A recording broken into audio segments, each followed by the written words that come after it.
भेदभाव हा सगळीकडे आहे. रंगाचा आहे, रूपाचा आहे, वजनाचा आहे. एखाद्या कलाकाराला आयडिओलॉजी किंवा वैचारिक बांधिलकी असणं किती महत्वाचं आहे बांधिलकी हा शब्द चुकीचा आहे. मी कुठल्या अँगलने योद्धा वाटतो असं तूच बोललास. हा, ज्या कलाकाराला आयडिओलॉजी नाहीये तो कलाकार नाही आर्ट हे पॉलिटिकल आहे. कलाकार नाटकातल्या भूमिका व्यवस्थित निभावत नाही, राजकीय भूमिका काय निभावणार आहे. भारतातल्या कलाकाराला आधीपासूनच राजश्रयाची सवय लागली, तर त्यांना ते राजश्रय हवं आहे. ते कुठल्याही मार्गाने मिळवणं, त्यामुळं बाजू घेणं, बोलणं खूप लोक टाळतात. आणि जे बोलतात त्यांना इतर त्यांचे जे सहकारी आहेत ते सांगतात, असं नको करू, पप्पा मारतात.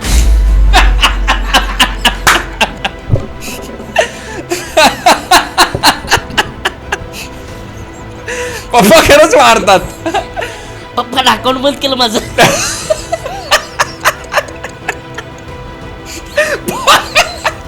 पप्पाने अकाउंट बंद केलं त्याचं खरंच. आणि खरंच अकाउंट बंद झालं त्याचं आणि इंस्टाग्रामचं.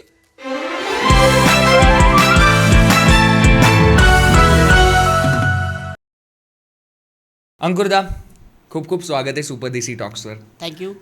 मला म्हणजे माझाच प्रश्न होता हा की तुझ्याबद्दल बरंच काही माहिती आहे आम्हा सगळ्यांना. ॲज अ तर तू माझा सिनियर पण आहेस, तर त्यामुळे मला थोडंसं माहिती आहे. पण घरच्यांना किंवा बाहेरच्या काही लोकांना ना तुझ्या बॅकग्राऊंडबद्दल काहीच माहीत नाही की तू कुठला आहेस, कुठून आलास आणि शिक्षण काय झालंय तू तुझं. ते म्हणतोस ना, ते घरच्यांना किंवा इतरांना सोड, मी जिथला आहे तिथल्या लोकांना पण माहित नाही मी तिथला आहे म्हणून. मग आहेस कुठलं. मी आहे पुसद तालुक्यात, एक पांढुर्णा केदारलिंग नावाचं गाव आहे, हां जे विदर्भाचं शेवटचं गाव आहे. हां 100 मीटरवर पैनगंगा नदी आहे. पलीकडे मराठवाडा लागतो, अलीकडे विदर्भ, म्हणजे पलीकडे हिंगोली जिल्हा, अलीकडे यवतमाळ जिल्हा. पण मी 12वी पर्यंत शिक्षण तिकडेच झालं माझं, बेलोऱ्यात. पुसदला 2006 स्थायिक झालो आणि त्यानंतर मग अमरावतीला आलो मास्टरसाठी. पण अमरावतीमध्ये मी एवढं नाटक केलं, एवढं पथनाट्य, नाटक, स्पर्धा, तर त्यामुळे बऱ्याच लोकांना हे वाटतं की मी अमरावतीचा आहे, बऱ्याच लोकांना. नंतर मग मी हवा विद्या करायला लागलो किंवा मग काही इतर TV शो करायला लागलो. त्यानंतर लोकांना असं झालं की म्हणजे सगळे ट्रेन ॲक्टर आहेत, म्हणजे एज्युकेशन घेतलेले ॲक्टर माझे मित्र आहेत सगळे. तर त्यांना असं वाटायला लागलं की हे औरंगाबादचं आहे, म्हणजे संभाजीनगरचं आत्ताचं. पण मी मूळचा आहे पांढुर्णा केदारलिंग, पुसद तालुक्यात. ओके. आणि जसं तू बोललास की मी सुरुवातीला आल्यापासून मला असं वाटलं की मी खूप नाटकं केली अमरावती जिल्ह्यामध्ये. नाटक का, म्हणजे याच्या ऐवजी दुसरं का नाही, त्याचं काय कारण, मी ॲक्च्युली मला होता माणसाचा फोबिया. मी 4-5 माणसाच्या वर जास्त माणसं असतील तर मला भीती वाटायची. मी माणसांमध्ये जास्त इन्व्हॉल्व नाही व्हायचो. मग तू हे कम्प्लीट कर, पण याचं कारणही सांगितलं. तेच कारण तेच सांगणार होतो की काय, एक आपल्या समाजात की नाही, आपल्या सर्वसामान्य आकृतीपेक्षा जरा वेगळा माणूस असेल तर त्याची ना एक गंमत किंवा मजाक किंवा मग त्याला चिडवण्याचं, डिवचण्याचं असं एक पहिल्यापासूनच चालत आलेलं. ते माझ्यासोबत पण झालं आहे. भेदभाव नाही, पण ते खिल्ली उडवणं, हाईटवरून गंमत करणं, त्यामुळे मग मला त्याची भीती बसायची. तर मग मी जास्तीत जास्त माणसात राहायचो नाही, जरा अलिप्त राहायचो. म्हणजे करायचो, म्हणजे शाळेत असताना डान्स करायचो, पण कसं ते वर्षातून एकदा, पण इतर वेळेस नाही. इतर वेळेस 4 लोक भेटले की बाहेर.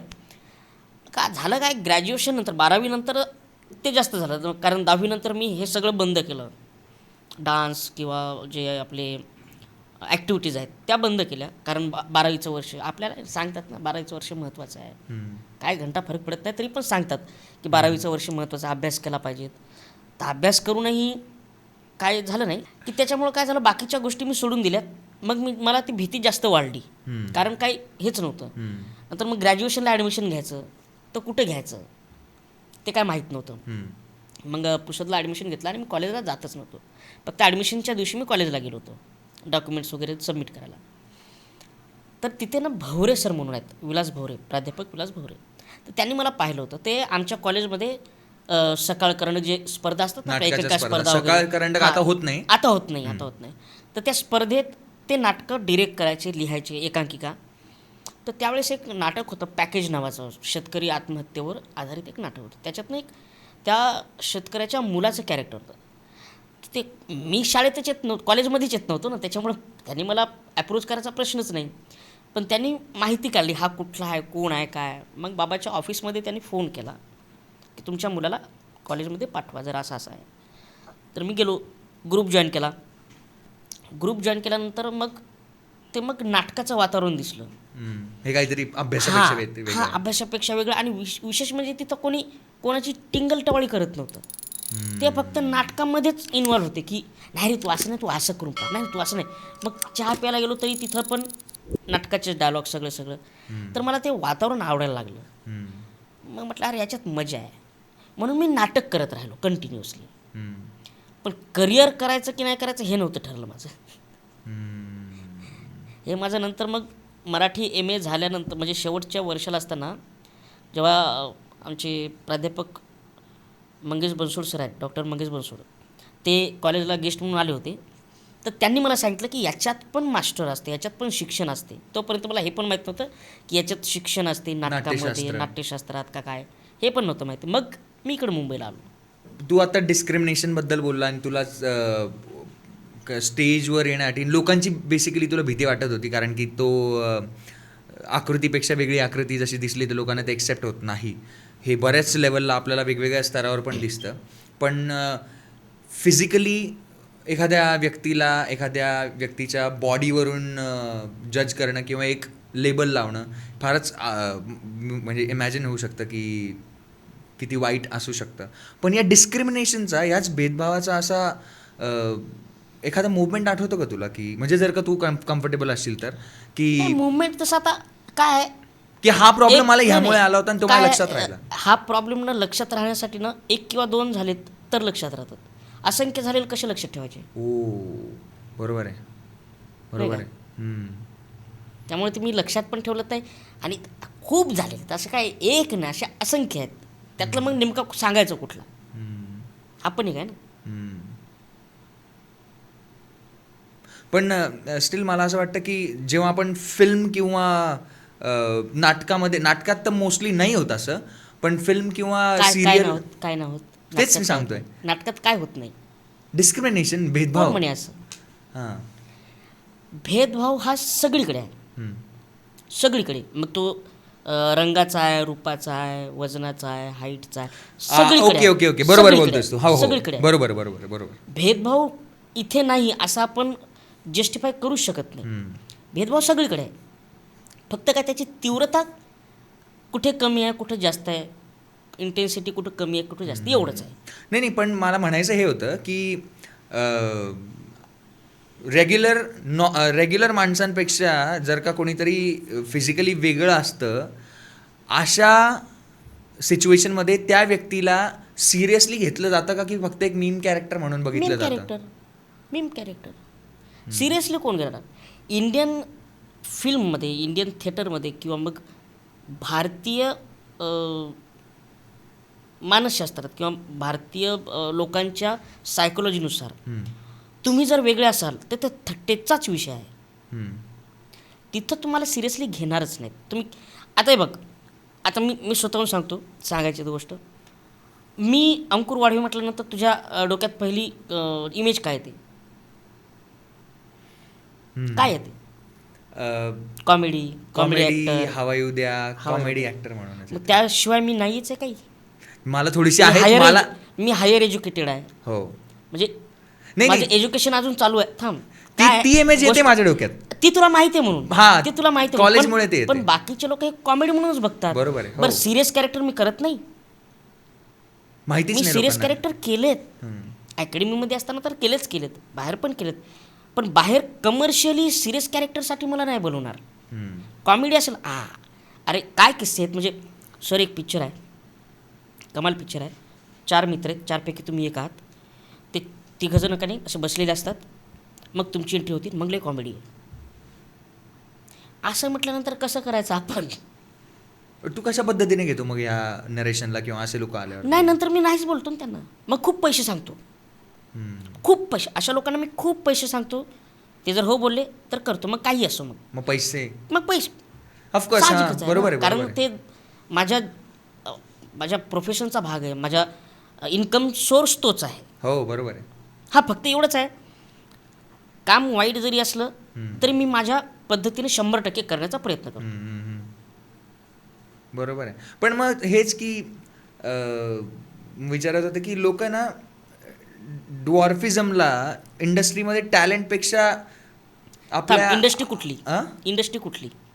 ओ म्हणजे बॉलिवूड की मराठी? इंडियन फिल्म इंडस्ट्री म्हणतोस, हां वर्ल्ड थिएटर म्हणतोस, नाही, इंडियन की film Hollywood? Industry, Indian film इंडस्ट्रीमध्ये साधारण अपीरियन्सवरनंच जज केलं जातं. तुला असं वाटतं का? म्हणजे मग ते डिस्क्रिमिनेशन. आणि मला डिस्क्रिमिनेशनवरनं एक किस्सा आठवला आपल्याच अकॅडमीचा, अकॅडमी ऑफ थिएटर आर्ट्समध्येच. तू माझा सिनियर्स मग तेच मी जस्ट सांगतो सगळ्यांना की मी अकॅडमीत असताना आम्ही एक नाटक केलं होतं आणि नाटकाच्या दरम्यान एक मुलगी होती, जिचं नाव मी नाही सांगत, पण एक मुलगी होती, ती थोडीशी हेल्दी होती फिजिकली आणि तिला त्यामुळे ती हेल्दी असल्याकारणाने तिला आईचा रोल देत होते त्याच नाटकामध्ये, ज्यामध्ये एक मुलीचा रोल होता, ज्यामध्ये रोमॅन्टिक रोल होता तो, आणि तिला तो रोल करायचा होता, पण तिला ती जाड असल्यामुळे नाही तिला दिला तो.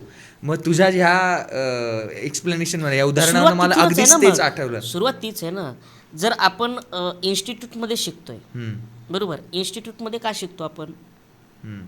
ट्रेनिंग हवं. बरोबर, ट्रेनिंग हवं, आणि जे नियम आपल्याला मोडायचे आहेत पुढे जाऊन, ते नियम आपल्याला शिकायचे आहेत.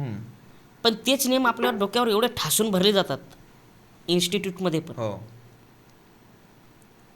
तर मग तिथं का सुरुवात करत नाही तुम्ही? रोमॅन्टिक हिरोईन एक अशी पण असू शकते, एक्झॅक्टली. इन्स्टिट्यूटमध्ये का करू शकता? एक्सपेरिमेंट करा ना.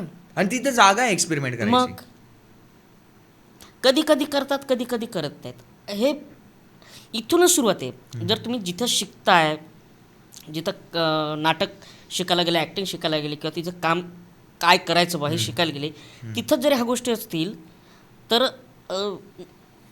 आपल्या नॅशनल लेवलला काय गोष्टी असतील त्याच गोष्टी असतील. बरोबर. मग ते होणारच आहे ना. हां, वर्ल्ड म्हणजे बाहेर जाशील तर त्याचा वेगळा फायदे आहेत.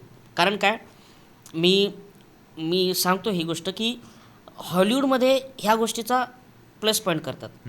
हॉलिवूडमध्ये मी अजून सांगतो की मी सेकंड इयरला असताना, अकॅडमीमध्ये शिकत असताना, गेम ऑफ थ्रोन्स सिरीज होती. तर माझा एक दिल्लीचा मित्र होता, त्याने ती 2-3 सीझन पाहिले होते. 4 सीझन त्याच्या लॅपटॉपमध्ये सेव्ह होते. 4था सीझन त्यानं पाहिला आणि त्याने मला ते 5 सीझन पाहायला लावले. तो बोला, तुला काय पाहिजेत, खायला प्यायला काय जे असेल मी तुला इथे आणून देतो, तू हे कंप्लीट झाल्याशिवाय उठायचं नाही. मी शुक्रवारी संध्याकाळी सुरू केलं, रविवार रात्र संपवलं. म्हणजे हल्लोच नाही, फक्त करायला पण लॅपटॉप आतमध्ये घेऊन जायचो. एवढं का, तर त्याच्यात पीटर डिंकलेज नावाचा ॲक्टर आहे. त्या सिरीजमध्ये पीटर डिंकलेज एका एपिसोड पुरता एक कॅरेक्टर म्हणून आला होता. त्या डिरेक्टरनं त्याचं काम पाहिलं आणि त्या सीझनमध्ये परत त्याची एंट्री काही एपिसोडनंतर परत झाली, आणि दुसऱ्या सीझनपासून जवळपास तो त्या याचा लीड आहे. हो, गेम ऑफ थ्रोन्सचा संपेपर्यंत. आणि फॅब्युलस ॲक्टर आहे तो पण बुटकाच आहे ना. त्याच्यावर विश्वास टाकला की हे कॅरेक्टर तगडं करतो. Fabulous actor. का इंडियामध्ये जे डॉर्फ ॲक्टर आहेत, इंडियामध्ये जे डॉर्फ ॲक्टर आहेत ते फॅब्युलस ॲक्टर नाहीत. तुम्ही विश्वास तर टाका. विश्वासच टाकत नाही. विश्वास टाकणार नाही तर मग कसं होणार आहे? पण तुला असं वाटतं का, विश्वास टाकला किंवा विश्वास जरी टाकला तरी आता ऑडियन्स तुला त्या पद्धतीने सिरियस रोलमध्ये एक्सेप्ट करेल का? मला एक गोष्ट सांग, जर शाहरुख खान बुटका ॲक्टर म्हणून लोक ॲक्सेप्ट करतात, झिरोमध्ये पण केला, झिरोमध्ये करतात ना ॲक्सेप्ट, करतात. म्हणजे त्या शाहरुख खानच्या एका सिनेमाने ते एका बुटक्या ॲक्टरचा रोजगार किंवा मग त्याचा एक चान्स जो होता की ॲज अ ॲक्टर तो जगाला दाखवू शकतो की मी किती चांगला ॲक्टर आहे, तो चान्स जर तो खाऊ शकतो. मान्य मला की पिक्चर विकण्यासाठी चेहरा लागतो, चेहऱ्यावर पिक्चर विकतात, ते मान्य मला. पण एका बुटक्या ॲक्टरचा तो रोल गेला ना, मग एक चान्स घ्यायला का हरकत आहे? मला असं वाटतं की ओव्हरऑल मग ह्याचं उत्तर आपल्या सौंदर्यशास्त्रातच दडलेलं आहे. आपण एका पद्धतीनेच पाहतो की हेच. इवन अप्पू राजा कमल हसन, ठीक आहे, तुम्ही ॲक्टर चांगला, तुम्ही एक प्रयोग केला, तुम्ही ते पाय बांधून वगैरे तुम्ही ते बुटक्या कलाकाराचं ॲक्टिंग केलीस, ते सगळं मान्य आहे. पण बुटके कलाकार नाहीतच का? हम्म. बुटके कलाकार बुटके हे भारतात कलाकार नाहीच का? नाहीच का? बरोबर. ते सर्कशीत फक्त जोकरच आहेत का? इवन मला आठवते आम्ही आपल्या अकॅडमी ऑफ थिएटर आर्ट्समध्येच जेव्हा फेस्टिवल झालं होतं तेव्हा एक NSDचे मला त्या डिरेक्टरचं नाव आठवत नाही, आसामचे आहेत. त्यांनी एक बुटक्या कलाकारांचं गाव बसवलं आहे ओके. आणि त्याच्यासोबतच एक नाटक करतात. हम्म. तर ते नाटक मी पाहायला गेलो होतो. मला खूप राग आला होता त्यांचा, कारण त्या नाटकात त्यांनी नाटक केलंच नाही. त्यांनी त्या बुटक्या कलाकारांकडून सिंपती मिळवून घेतली. कलाकार म्हणजे आमच्याकडं हे नव्हतं त्याचं. मला म्हणायचं होतं की ठीक आहे, तुमच्याकडे जर चांगले ॲक्टर आहेत तर चांगलं नाटक का करत नाही तुम्ही त्यांच्यासोबत? सिंपतीच का घ्यायची?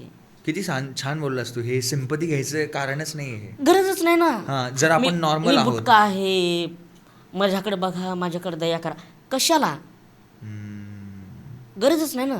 मग चांगलं नाटक करा ना. मग एक कोणीतरी त्याच डिस्कशनमध्ये म्हटले बोललं की कॉमेडी नाटक करा. पण कशाला? कॉमेडी पण का? आयुष्यभर त्याच्यावर कॉमेडीच होत आली ना. मला असं अंधायुग वाटतं- करा मग, बरोबर जर आहे, हिंमत बरोबर असेल आहे, तुमच्यात बरोबर तर. आहे.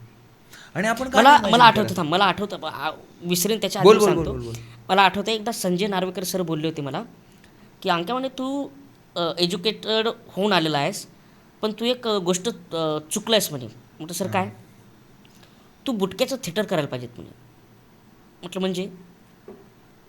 तू सगळे तुझ्या हाईटचे कलाकार जमा कर, स्टेजची हाईट कमी कर, रुंदी कमी कर, सेट पण तुमच्याच हिशोबाने तुमच्याच हाईटच्या हिशोबाने कर आणि तसलं नाटक करून बघ म्हणे एकदा. सगळे बुटके कलाकार, सेट पण बुटका, थिएटर फक्त छोटं करून टाकायचं. म्हणजे प्रोसिनियम जे Prosceniumचा हे आहे size कमी करायची. साईज वरतून पण कमी करून टाकायची, साईडनं पण कमी करून विंगा ओढून कमी हां. करायचं. म्हणजे जे नाटक तुम्ही मोठ्याचं त्या कॅनव्हसला पाहतात तेच नाटक छोट्याचंच बघायचं. फक्त कॅनव्हस जो हा आहे त्याच्यात ते बुटके वाटतात. कॅनव्हस छोटा केल्यानंतर कसे वाटतील बुटके? पण गोष्ट ही पण एक आहे बरं, की मी तेच बोलणार आमच्यासारख्या होतो. माणसावर प्रोड्युसर विश्वास ठेवेल का? आणि गोष्ट पुन्हा ही पण आहे की आपण मग याच्यामध्ये त्या गोष्टीला ज्याबद्दल आपण नको म्हणतोय त्या गोष्टीला पुन्हा एकदा आपण त्याला जवळ जातो नाही नाही नाही, त्याच्या, मला आपण असं सिंपती वाटतं. घ्यायचीच नाही. नाटक चांगलंच करायचं. त्यात नाटकात हाईटचा उल्लेख नाही, कशाचाच उल्लेख नाही, कशाचं काहीच नाही. नाटक नॉर्मल, नाटक नॉर्मल. नाही, माझं म्हणणं हे होतं की जेव्हा एखाद्या पिक्चरमध्ये एखाद्या मुसलमान समजा कॅरेक्टर असेल तर त्याला ना मुसलमान काय आहे याचं रिझन म्हणून बघितलं हा, जातं की हा, याला एक हा. रिझन द्यायचं, हा मुसलमान आहे आणि कारण तो असा हा आहे. हा हा.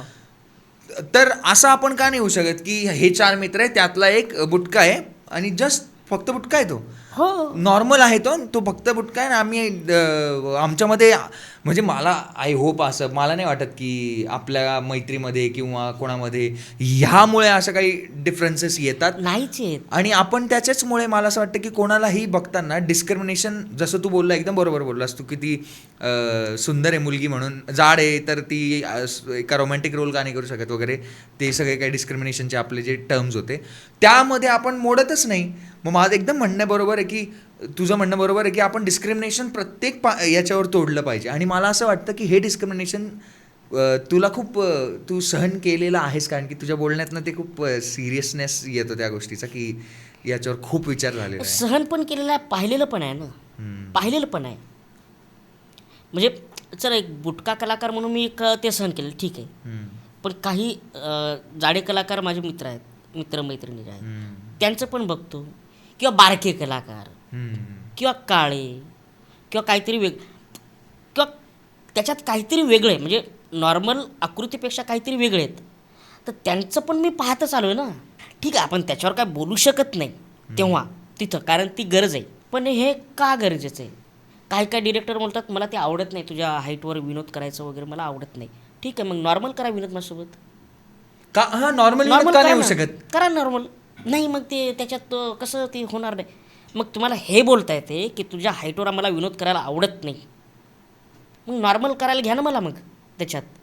ओ, हे तू एकदम छान गोष्ट सांगितली की नाही, तुझ्या ऑफ माझ्यासोबत द बोललेले कॅमेरा, आहेत, माझ्यासोबत बोललेले आहेत असे काही डिरेक्टर. ऑफ द कॅमेरा हां, की मला मला तुझ्याबद्दल अरे मला खूप तू ॲक्टर खूप आवडतोस, पण काय आहे ते सतत तुझ्या हाईटवर विनोद वगैरे करतात ना, ते मला आवडत नाही. आणि आपल्या नाटकात पण तुझ्यासाठी कॅरेक्टर म्हणजे कसं आपल्या नाटक कसं तुझ्या हाईटवर कसे विनोद करायचे ना, मला ते आवडतच नाही, त्याच्यामुळे मी तुझी कास्टिंग करत नाही. अरे मग नॉर्मलसाठी करा. नॉर्मलमध्ये माझा टायमिंग बघा, नॉर्मलमध्ये माझी कॉमेडी बघा, कॉमेडीच बघायची आहे ना. तुम्हाला ते आवडत नाही तर नॉर्मल तर करून बघा. अंकुरदा, मला असं कळलं की तू अंधायुग केलं होतंस. हो. आणि अंधायुगची पण एक स्टोरी आहे. तू युयुत्सू नावाचं कॅरेक्टर केलं होतं. म्हणजे मी तर ते पाहिलं नाही, पण माझेच आता सिनियर वगैरे सांगतात, तुमच्याच लोकांकडनं कळतं की असं असं झालं होतं. तर मग अंधायुगच्या तुझ्या युयुत्सू कॅरेक्टरची स्टोरी काय होती ती? काय झालं, जेव्हा आमचं ठरलं असं की आपल्या अकॅडमी ऑफ थिएटर आर्ट्समध्ये ना, हां. इन्स्टिट्यूटमध्ये 3 मेजर प्रोडक्शन होतात. हां हां. फर्स्ट इयरला 1, सेकंड इयरला 2. फर्स्ट इयरला आमच्यासोबत फ्री फॉर्म झालं होतं हम्म, आणि सेकंड इयरला एक रिअलिस्टिक झालं होतं. हम्म, तर आमची अशी इच्छा होती की स्टाईलाइज ॲक्टिंग स्टाईलचं नाटक आम्हाला करायचं. हम्म. आणि असं झालं की स्टाईलाइज ॲक्टिंगसाठी म्हणजे स्टाईलाइज नाटकासाठी डिरेक्टरच अवेलेबल होता. मग आमचे डिरेक्टर बोलले की तुम्ही तुमच्याच 4 कलाकारापैकी चेकावच्या 4 कथा देतो, ते डिरेक्ट करा. त्यात एक डिरेक्टर मी पण होतो. मग असं झालं की आपणच काय डिरेक्ट करायचं, आपण आपल्याकडूनच काय शिकायचं.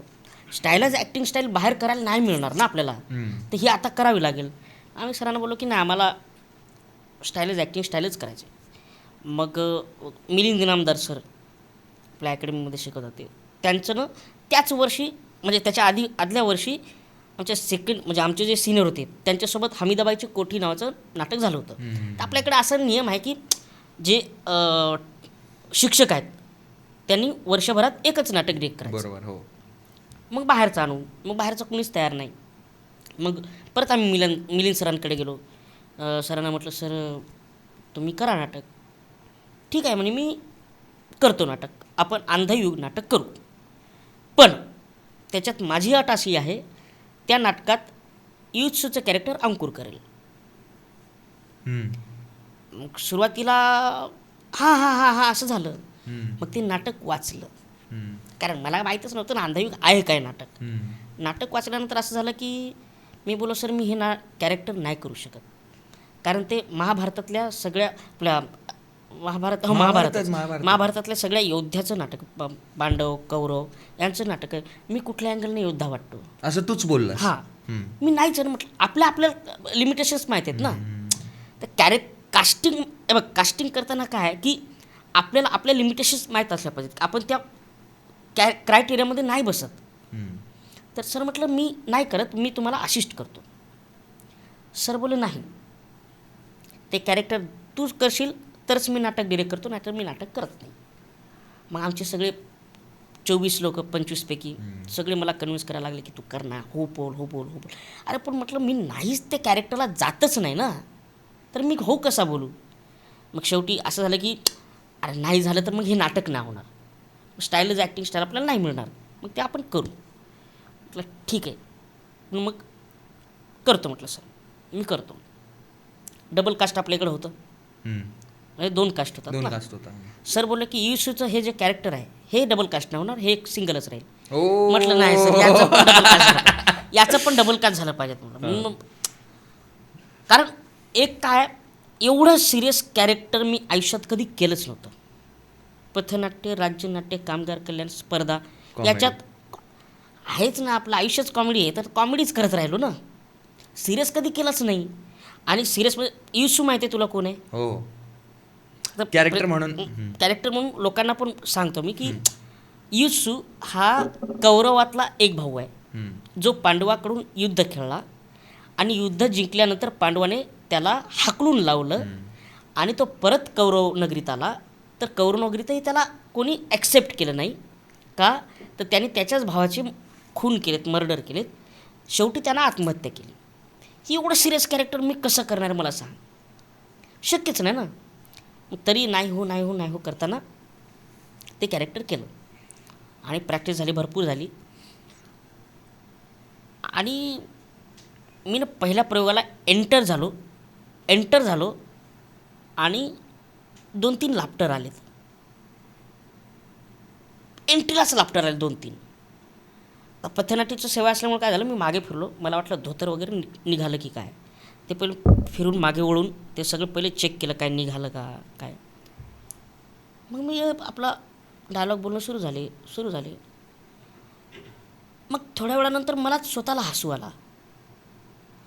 का तर आमचे जे डान्स असिस्टंट होते ते रडत होते पुढं आणि माझ्या समोर.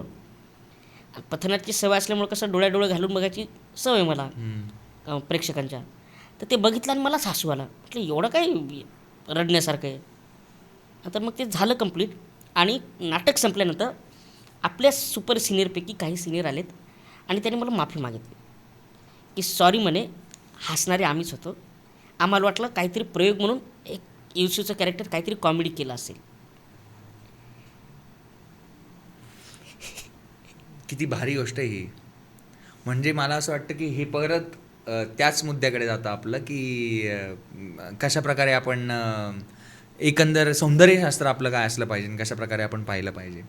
तू आता कास्टिंगची गोष्ट केलीस तू, तर कास्टिंगबद्दल तुला काय वाटतं की एखाद्या नवीन व्यक्तीने जर का फिल्म इंडस्ट्रीमध्ये जायचं असेल तर कास्टिंग रिलेटेड ज्या गोष्टी आहेत त्याची कुठली काळजी घेतली पाहिजे त्याच्याबद्दल? काय कास्टिंग आता कशा पद्धतीने होते सगळ्यांना माहिती आहे. आणि आता- फॉलोअर्स हां, इंस्टाग्रामचे किती तेच. महत्त्वाचे आहेत? मला नाही माहिती कारण मी कास्टिंग करत नाही. पण जर तुमचे फॉलोअर नाही आहेत किंवा कमी आहेत याचा अर्थ तुम्ही ॲक्टर नाही आहेत का? ऑफकोर्स. हां. आता ट्रेंड काय झाला, आता सोशल मीडिया हे सगळं बदलत गेल्यामुळं काय सिनेमावाल्यांना किंवा एंटरटेनमेंट क्षेत्रातल्या लोकांना असं वाटतं की इंस्टाग्राम किंवा सोशल मीडियाचे जे फॉलोअर्स आहेत ते सगळे सिनेमा बघायला येतात. पण यातलं कितपत खरं आहे हे मला तरी नाही माहीत. जर 1.5 मिलियन 2 मिलियन जर फॉलोअर माझे असतील, मी त्या सिनेमामध्ये ॲक्टर म्हणून नाही. मी 90 मिनिटाच्या रीलचे माझे ते ऑडियन्स 90 सेकंदाचे म्हणजे हां. 1.5 मिनिटाचा रील बघणारा ऑडियन्स 2-2.5 तासाचा सिनेमा बघायला येईल का, हा पहिला प्रश्न. बरं येतही असेल किंवा लोकांपर्यंत ते जातही असेल तर तो ॲक्टर म्हणून कितपत चांगला आहे. असेल, बरोबर आहे, ट्रेंड जर असेल ना तर नो डाऊट मला काय प्रॉब्लेम नाही. पण तुम्ही जर फॉलोअर्सच कमी आहेत, तुम्ही समोरच्याचे ऑडिशनच घेणार नाही, तुम्ही डायरेक्ट कास्टिंग करणार, हे कितपत योग्य आहे? मला पण असं वाटतं की हे त्या कलाकारावर होणारा अन्याय आहे. काय झालं काय एक हिंदी शॉर्ट फिल्मसाठी माझं नाव सुचवण्यात आलं. ओके. तर मग मी गेलो तेव्हा माझ्या मिशा अशा भरपूर होत्या. हां. तर ते पाहून त्यांनी ते कॅरेक्टर ह्या कॅरेक्टर कडक आहे. तर सगळे हिंदीवाले होते ना, त्यामुळे आप ॲक्टिंग करते हो? मतलब हाँ कर लेता हूँ, थोड़ी बहुत कर लेता हूँ. अच्छा ठीक है, हमारा ना ऐसा ऐसा कैरेक्टर है तो आप कर पाओगे? कोशिश करूँगा सर. मतलब मैंने हिंदी में तो कुछ किया नहीं, मैं पहली बार आया हूँ. मतलब जेवढं काय हिंदीचं केलं ते अजूनपर्यंत आलं नाही बाहेर. ते येईल तेव्हा येईल, त्यामुळे पहिलंच काम आहे ना. ठीक है कोई बात नहीं. तो जाइए आप. ठीक आहे. माझ्याकडून 2-3 डायलॉग वाचून घेतले. कर सकते हो आप, कर पाओगे. अच्छा पडले ते कर ठीक आहे, झालं. त्यांना तुझं बॅकग्राऊंड नसेल माहिती. काहीच नाही. त्यांनी रँडम कुठेतरी पाहिलं, कुठून तरी रँडम माझा कॉन्टॅक्ट नंबर घेतला. ज्यांच्याकडून घेतला ते मराठीच होते म्हणून त्यांनी दिला. पण हे असं असतं का? आहे पुढचा किस्सा तर आहे. हां, बोल.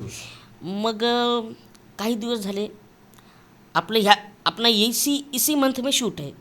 हाँ ठीक है, मुझे डेट बताइए सर. हाँ बताएंगे. 4 दिवसावर शूट आलं आणि मला म्हणतात की परवा आपल्याला जायचं आहे.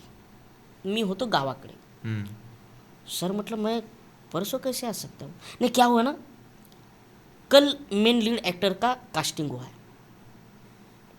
मतलब ठीक है कोई बात नहीं, और आपका ना ये पेमेंट फिक्स हुआ है. पेमेंट किसने फिक्स किया?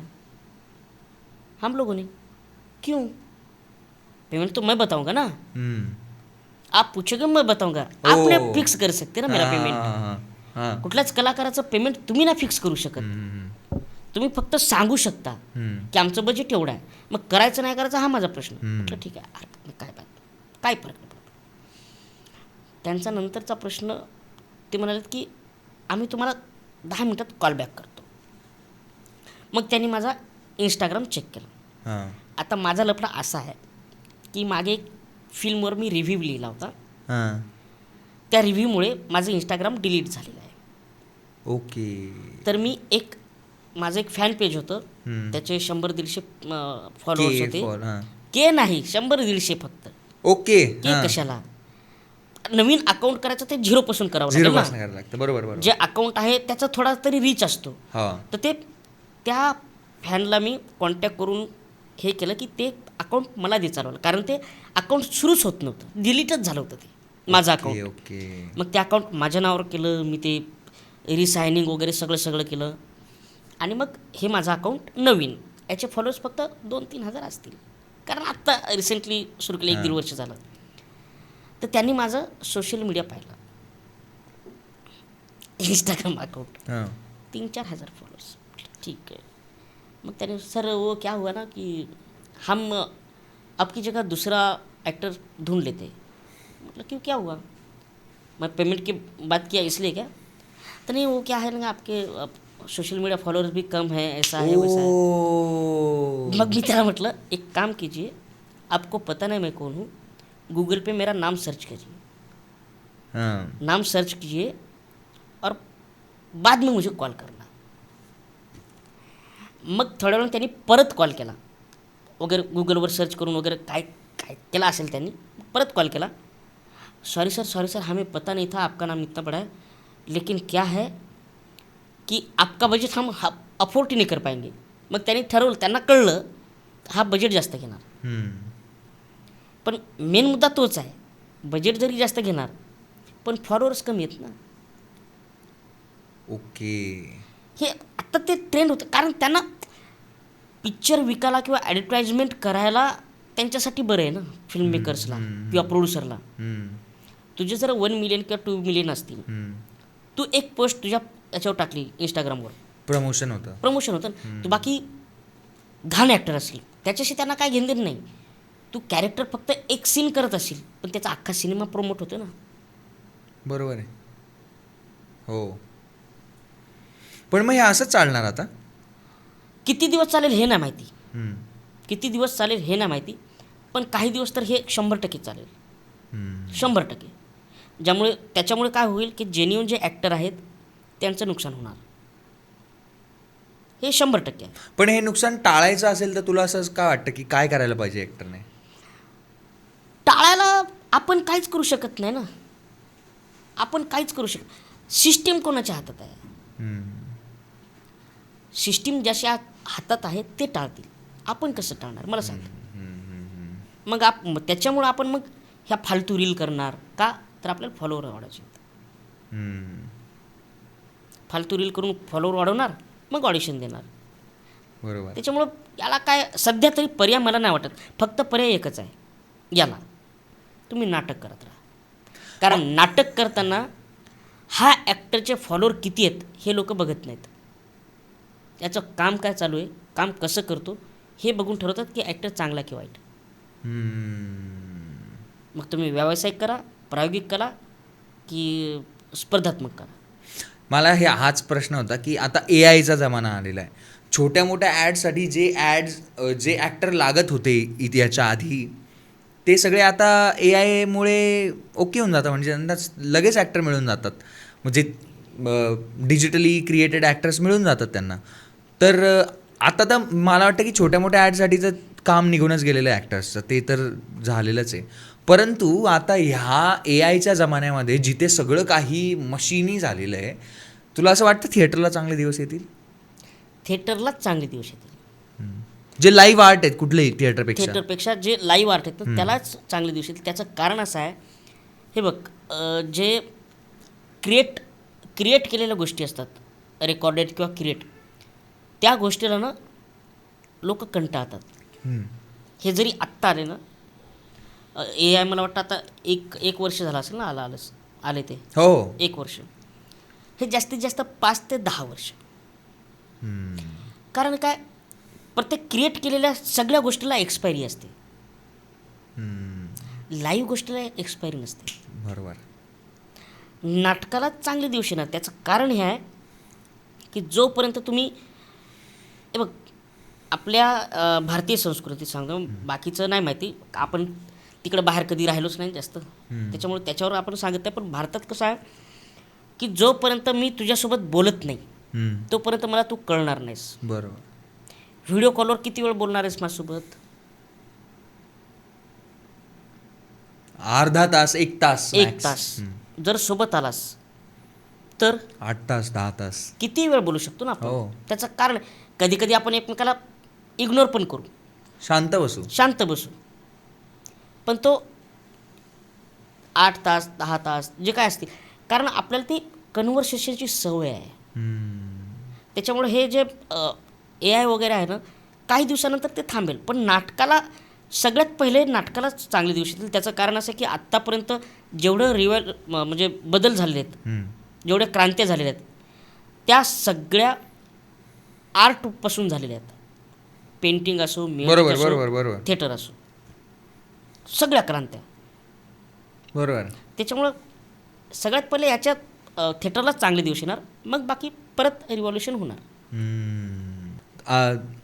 तू येण्याच्या आधी आपण तुझ्या हातावरच्या टॅटू बद्दल हा. बोलत होतो. चार्ली चॅपलिनचा टॅटू आहे. काय स्टोरी आहे त्याच्या मागे? चार्लीच का? चार्लीज का, तोच प्रश्न हा. होता एक्झॅक्टली. तर चार्ली याच्यासाठी, चार्लीनं आयुष्यात खूप दुःख पाहिलेलं आहे. दुसरी गोष्ट, त्याच्यासारखा निडर माणूस मी आयुष्यात कधी पाहिला नाही. म्हणजे हिटलरच्या हयातीत हिटलरच्या विरोधात कॉमेडी सिनेमा करणं आणि ते प्रदर्शित करणं, याला खूप हिंमत लागते भाऊ. खूप हिंमत लागेल. बरोबर आहे. कुठल्याही राजकारणी सोडत, तर तो तर देशाचा मेन करता धरता होता असं म्हटलं तरी चालेल. चालेल म्हणजे हेच होतच ते, हा. होतच ते. इथं आपल्या इकडं कुठल्या आमदाराच्या किंवा खासदार बिजदार जाऊ दे तिकडं, ग्रामपंचायतचा सदस्याच्या विरोधात जर बोललं, कुठला कलाकार बोलतो का? बोलूच भारतात शकत बोलूच शकत नाही. बोलूच शकत नाही. बोलूच शकत. आणि तो सिनेमा करतो अख्खा. बरं त्याचं ते जाऊ दे. सिनेमामध्ये एक सीन आहे, कोरियाचा राष्ट्राध्यक्ष किम आणि जॉन. हिटलर. अच्छा, हो. किंग जॉन त्यात हिटलर. अच्छा अच्छा, तेव्हा हो चार्लीच्या सिनेमा, सॉरी. चार्लीच्या पिक्चरमध्ये दोघे हिटलर, दोघे डिक्टेटर. त्या दोघांची चढाओढ. तू पिक्चर पाहिला द डिक्टेटर? नाही आठवत. बघ. द डिक्टेटरचं ते जे फेमस त्यांचा मोनोलॉग आहे तो माहिती आहे सगळ्यांना. नाही फिल्म बघ. त्याच्यात एक सीन आहे, 2 खुर्च्यावर ते आपण जसे बसलोय. बोलतोय ना तसे बसलेले आहेत. तर हिटलरची हाईट कमी ना, हो. त्यावेळेच्या त्याची हाईट वर, तर त्यानं हाईट मॅनेज करण्यासाठी खुर्चीवर घेते. हिटलर नाही. हिटलरने ओ. यानं खुर्चीवर घेतली, त्याचा ॲटिट्यूड दुखला, तो पण खुर्ची. असं करत करत ते भिंतीपर्यंत पोहोचतात. म्हणजे ते खूप सिम्बॉलिझम आहे त्या पिक्चरमध्ये, खूप. तू बघ. नक्की बघे, नक्की बघे. आणि the dictator. The dictator. The dictator आपल्याला सगळ्यांना पाहायचं आहे. हां. चार्ली इम्पॉसिबल आहे, इम्पॉसिबल. द किड एक आहे. The kid. The kid. The kid. हां. द किड एक आहे. अजून त्याचा एक मेकॅनिकलचा एक पिक्चर आहे, त्याच्यावर काय त्याचं नाव, हां, हे मला माहिती होतं. का तुला आठवतं? काय मशिनरी वगैरे ते सगळं कामगाराच्या जीवनावरचा पिक्चर आहे तो. हा कसं होतं, हा म्हणजे मशीनमध्ये जातो. बरोबर, ठोकतो मध्ये. हा मशीनमध्ये जातो म्हणजे तो जातो, ती कॉमेडी आहे. कॉमेडी, बरोबर आहे. पण असे किती कामगार चिरडून मेलेत. बरोबर आहे. सिम्बॉलिझम आहे. सिम्बॉलिझम आहे तो. तरी यांना काय घंटा फरक पडत नाही. त्याचे सगळे सिनेमा बघ, सगळे. तो मला तो क्रिएटर म्हणून खूप आवडतो. म्हणून चार्ली झालं. म्हणून Charlie. Modern times. Modern times. Yes, Charlie चॅपलिनचा सिनेमा डिक्टेटर आणि मॉडर्न टाइम्स, असे 100 सिनेमे आहेत. त्यातले मला वाटतं 20 बोलपट आहेत. आणि चार्लीचा जो काळ आहे, एक काही काळानंतर एक सिनेमा आला होता. चार्लीच्या नंतर जे मुकपट करणारे काही कलाकार होते, जेव्हा बोलपट यायला लागलेत, तेव्हाचं त्यांचं करिअर जे बर्बाद झालं, ते डिस्क्राईब करण्यासाठी एक सिनेमा होता द आर्टिस्ट नावाचा. पूर्ण तो काळ आणि ते सगळं दाखवलेलं त्या सिनेमामध्ये. नवीन जुना अगदी जुना सिनेमा नाही, पण त्याचं फ्लेवर तोच आहे, ब्लॅक अँड व्हाईटचा. तो एक सिनेमा बघ. बरं, मला याच्यावरनं असं वाटतं की एखाद्या कलाकाराला आयडिओलॉजी किंवा वैचारिक बांधिलकी असणं किती महत्त्वाचं आहे. बांधिलकी हा शब्द चुकीचा आहे. ओके. बांधिलकी हा विषय चुकीचा आहे. बांधिलकी म्हणजे काय? म्हणजे एका गुराला एका खुंट्याला बांधणं. ओके. हां. हे त्याची इच्छा नसताना. आणि वैचारिक भावना किंवा विचार असणं याच्यात फरक आहे. आयडिओलॉजी ही मी स्वतः जर ॲक्सेप्ट केली तर ती त्याची आयडिओलॉजी. आणि मला असं वाटतं, मला व्यक्तिगत असं वाटते की प्रत्येक कलाकाराला आयडिओलॉजी असलीच पाहिजेत. पण जे की म्हणतात की मी ए पॉलिटिकल आहे, नाही नाही, ते फालतू आहेत. ते तकलादू लोक आहेत. ई पॉलिटिकल वगैरे ना तकलादू आहेत. काय आहे, तुम्ही सत्तेच्या समर्थनार्थात असो विरोधात असो, ही तुमची आयडिओलॉजी आहे. तुमची आयडिओलॉजी ही तुमची आयडिओलॉजी आहे. पण आयडिओलॉजी असणं गरजेचं आहे. पण आयडिओलॉजी कुठं व्यक्त करायची याचं भान असणं गरजेचं आहे. जर समजा तुमच्याच आयडिओलॉजीचा माणूस चुकीचं काय करत असेल तर त्याच्यावर बोलणं पण तुमचं कर्तव्य आहे. कारण तुम्ही आयडिओलॉजीपेक्षा तुम्ही एक माणूस आहात. बरोबर आहे, एकदम बरोबर बोल. हे माझं मत आहे. बरोबर बोललास. पण आयडिओलॉजी असणं हे खरंच गरजेचं आहे. ज्या कलाकाराला आयडिओलॉजी नाही आहे तो कलाकार नाही आहे. म्हणजे तुझं असं स्पष्ट म्हणणं आहे की आर्ट हे पॉलिटिकल आहे. आहेच ना. मला सांग, तू कुठलंही नाटक उचल, त्या नाटकात राजकीय रेफरन्सेस नाही आहेत असं एक नाटक मला दाखव. मराठी दाखव, हिंदी दाखव, रशियन दाखव, कुठलं दाखव, कुठलं नाटक. बरोबर आहे, बरोबर आहे. संघर्ष हा मेन गोष्ट असते नाटकामध्ये, आणि संघर्ष जिथे आला तिथे पॉलिटिक्स राजकारणाच ना. बरोबर. हो. मग तुम्हाला आयडिओलॉजी का नसू नये? असावी. फक्त एवढं आहे, आयडिओलॉजी असल्यानंतर आता हे परत याच्यावर विषय तुम्ही की आयडिओलॉजी जरी असली तर तुझी आयडिओलॉजी वेगळी असेल, माझी आयडिओलॉजी वेगळी असेल, तर तुझी आयडिओलॉजी समजणं हे माझं काम आहे, माझी आयडिओलॉजी समजणं तुझं काम आहे. फक्त विरोध महत्त्वाचा नाही. डिफरन्सेस ओपिनियन राहू शकतात, वाद होऊ शकतात, वादविवाद होऊ शकतात, पण मारामारी नाही.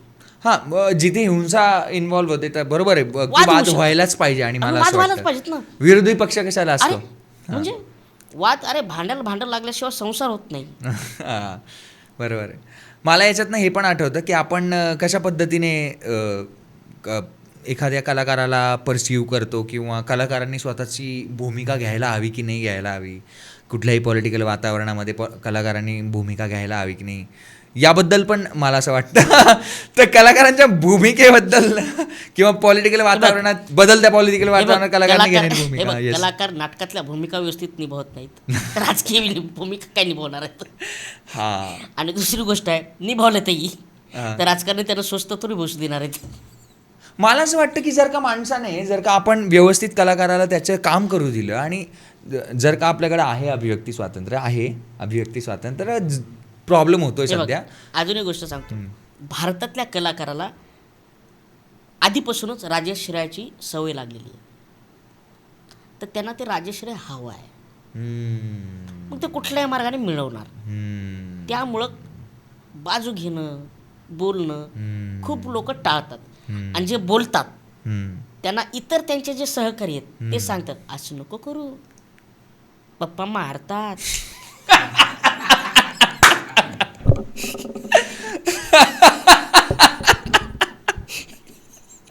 पप्पा खरंच मारतात. पप्पाने अकाउंट बंद केलं माझं.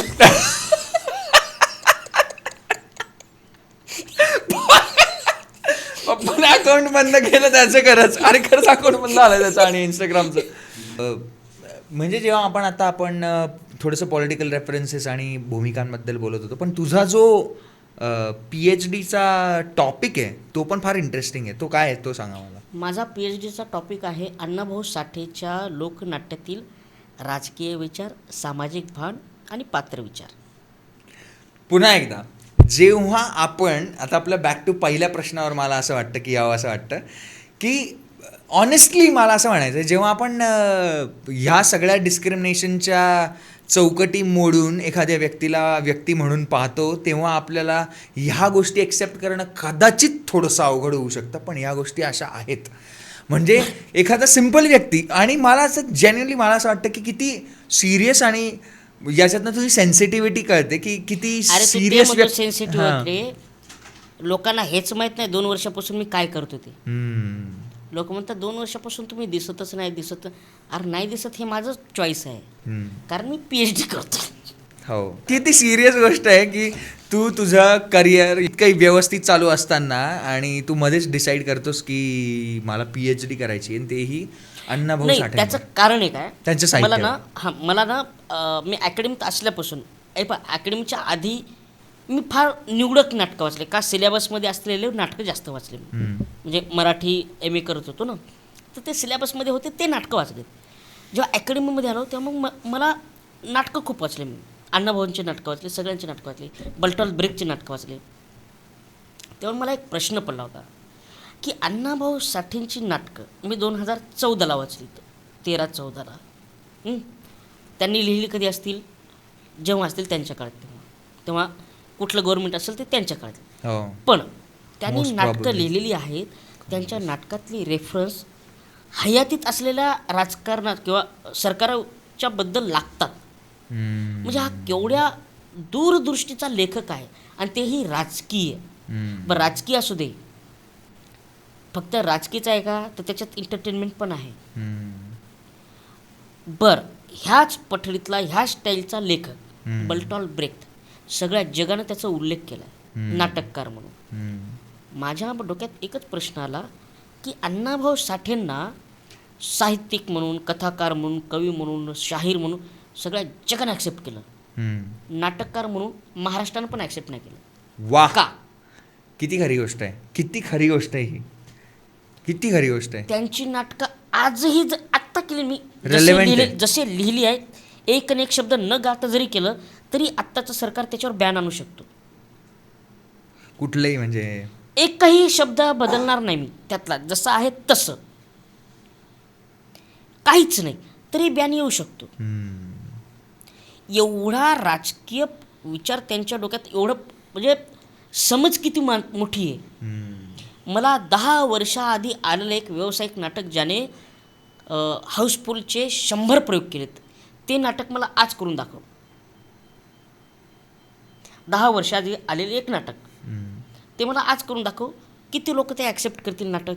नाही करणार. कारण काय, ते कालबाह्य झालं, रिलेव्हंट नाही. अण्णाभाऊ साठेंची नाटकं रिलेव्हंट आहेत.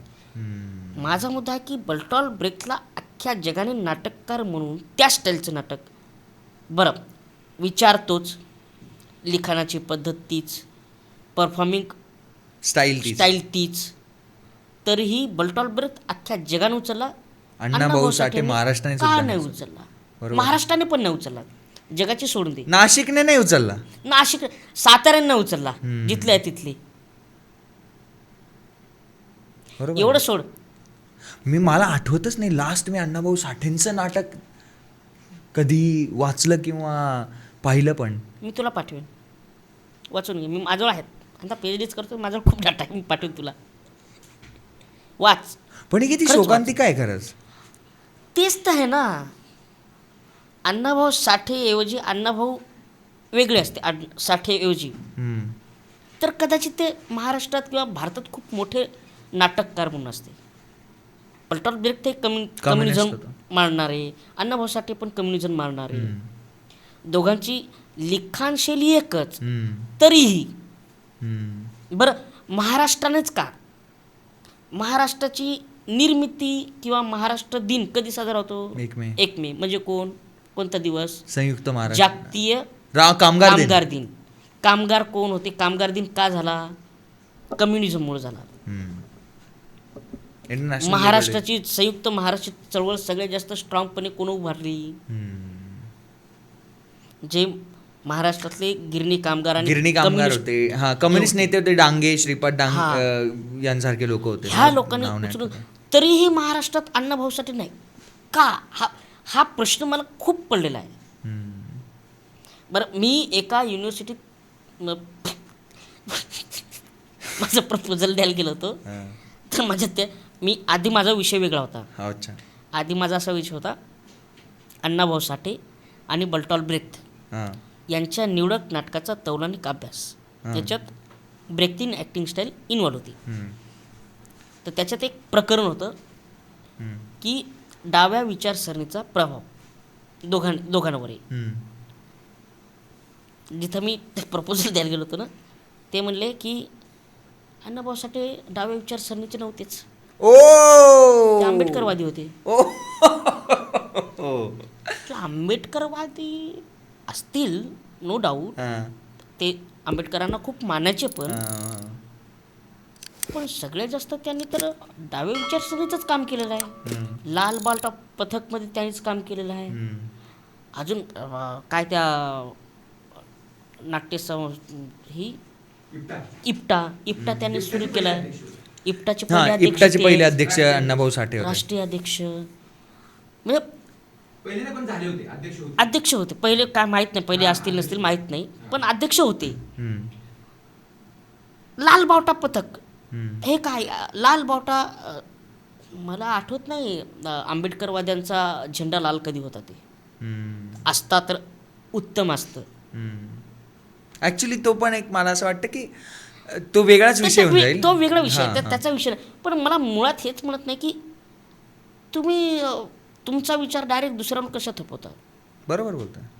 जर तुम्ही लेक्चरर तर तुमचा विचार आहे ना, तर आंबेडकरवादी होते तुमच्या वेनं, पण मुळात ते कम्युनिस्टच होते ना. हो, आणि हा तुझा PhDचा विषय होता जो तू चूज केला केला होता. होता. रिसर्चचा विषय होता हां, तो. हम्म. बरं, त्यातलं एक प्रकरण होतं रे, हम्म. अण्णाभाऊ साठे आणि बर्टॉल्ट ब्रेख्त यांच्या लेखणीवर डाव्या विचारसरणीचा प्रभाव. हम्म. त्याने ते कॅन्सल करायला लावला. ते कॅन्सल कर म्हणे. म्हटलं तुमच्याकडे मला PhDच करायची नाही. तर मला असं म्हणायचं की कुठल्याही क्षेत्रात इक्वालिटी किती महत्वाची वाटते, समानता. क्षेत्र सोड, घरात पहिले समानता असली पाहिजे. हम्म. झाडू बाईनेच का मारावा. तुझ्या घराबद्दल पण सांग ना मग थोडंसं. मी तेच सांगतोय, माझ्याच घराबद्दल सांगतोय मी. तूच मारतो, तुझ्या घरात तो झाड मारतोय. नाही, मी सगळं काम करतो. मी घरी असलो की मी सगळं काम करतो. हम्म. हे बघ, मला स्वयंपाक बनवतोस का तू? हो, काय बनवतो? मी सगळं. तुला काय खायचं, फक्त पुरणपोळी येत नाही मला. पोळ्या बनवता येतात तुला? नॉर्मल पोळ्या? पोळ्या, भाकर, ज्वारीची भाकर, ओके. डोसे. मटन? नॉनव्हेज तर माझ्या हातचं म्हणजे मरशील तू. एकदा खाल्लं तर तू म्हणशील, दादा लग्न झालं नसेल तरी मी तुमच्यासोबत राहीन. मटन, चिकन, नॉनव्हेज, कुठलंही नॉनव्हेज माझा मी चांगलं बनवतो. नॉनव्हेज, व्हेज पण चांगलं बनवतो. व्हेज पण चांगलं बनवतो. जेवण खूप चांगलं बनवतो. आणि जेव्हा जेव्हा मी घरी असतो तेव्हा तेव्हा स्वयंपाक मीच बनवतो. मी बायकोला सांग, करतेस ना रोज, आज मी करतो. तुला माहिती का, आज तुझ्यासोबत बोलून मला असं वाटतं की बऱ्याच लोकांना तुझी वेगळी साईड पण समजेल. आणि मला हेही वाटतं की ॲक्टर आहे, सगळ्यांपेक्षा थोडासा वेगळा दिसतोय, म्हणून आपण मजाकच केली पाहिजे. एकमेव पॉडकास्ट आहे हा. हां. एकमेव पॉडकास्ट हा माझ्या आयुष्यातला ज्याच्यात हा प्रश्न विचारला नाही, सेलिब्रिटी झाल्यानंतर तुम्हाला कसं वाटतंय. माझ्यासाठी तू सेलिब्रिटी नाही ना, तू माझ्यासाठी तू दादा आहे ना, त्यामुळे मला असं. मी नाहीच आहे सेलिब्रिटी. मी सेलिब्रिटी नाहीच आहे. म्हणजे काय होतंय ना, तू माझा आहे सिनियर, मी तुला दादा म्हणतो आणि आपण भेटत असतो, त्यामुळे मला ते फिलिंग नाही. मग मी ते सांगतो, मी एवढं पॉडकास्ट केलं तर सगळ्याचं, तुम्ही सेलिब्रिटी झाल्यानंतर तुम्हाला कसं वाटलं. तर मी नाहीच आहे सेलिब्रिटी ना. नाही, तुम्हाला लोक भेटतात, बोलतात. हा त्यात लहानपणापासून कॉलेजला असताना जेव्हा मी नाटक करत होतो तेव्हा आपण बरोबर, मी पण कॉलेजचे हिरो असतो ना, कॉलेजचे हिरो असतो आपण. बरोबर. हो. तर मग हे काय वेगळं आहे, काय वेगळं नाही. इवन मी आजही मी घराच्या खाली उतरलो, साफसफाईवाले, कचरेवाले सगळ्यांना हाय बाय नमस्कार करत निघतो मी बाहेर. मीच माझं पाहून माझी पोरगी शिकली. रिक्षातून उतरताना रिक्षाला थँक्यू बोलणं, रिक्षावाल्याला, हे आपलं काम आहे ना. बरोबर आहे. मग ह्याच्यात काय माझं आहे सेलिब्रिटीचं. हे कुठलं हे नाही रे. काल रात्री तुला सांगतो, काल रात्री मी अकोल्यावरून नाशिकला ऐकत होतो. माझी ट्रेन होती 1.5 तास लेट आणि मला प्रचंड झोप आली होती, कारण मी 3 दिवस कंटिन्युअसली वर्कशॉप करत होतो, मी आणि भारतदादा. मला प्रचंड झोप आली. माझ्यासोबत एक मित्र होते, सोडायला आले ते. त्यांना फक्त बोललो, म्हटलं दादा ट्रेन आली की मला उठवा. मी प्लॅटफॉर्मवर झोपलो तोंड झाकून आणि झोपलो. पण आधी झोपायचोच ना. आता सेलिब्रिटी झालो म्हणजे काय मला कोणीतरी 5 स्टार हॉटेल बुक करून द्या इथं प्लॅटफॉर्मवर, असं होते का? वेगळं पण का? हे कल्चरच वेगळे. असो, जाऊ दे, बोलतो. पण मला तेच म्हणायचं की तुझी ही फार वेगळी बाजू आम्हाला बघायला मिळाली आणि ॲज अ सिनियर म्हणून पण मला अजून वेगळ्या प्रकारे रिस्पेक्ट करायला जागा मिळाली तुला. Thank you so much. तू सुपर देसी टॉक्सवर आलात आणि आपण इतका छान गप्पा मारू शकलो. मला फार भारी वाटलं. मला खूप दिवसानंतर असा निवांत पॉडकास्ट मिळाला.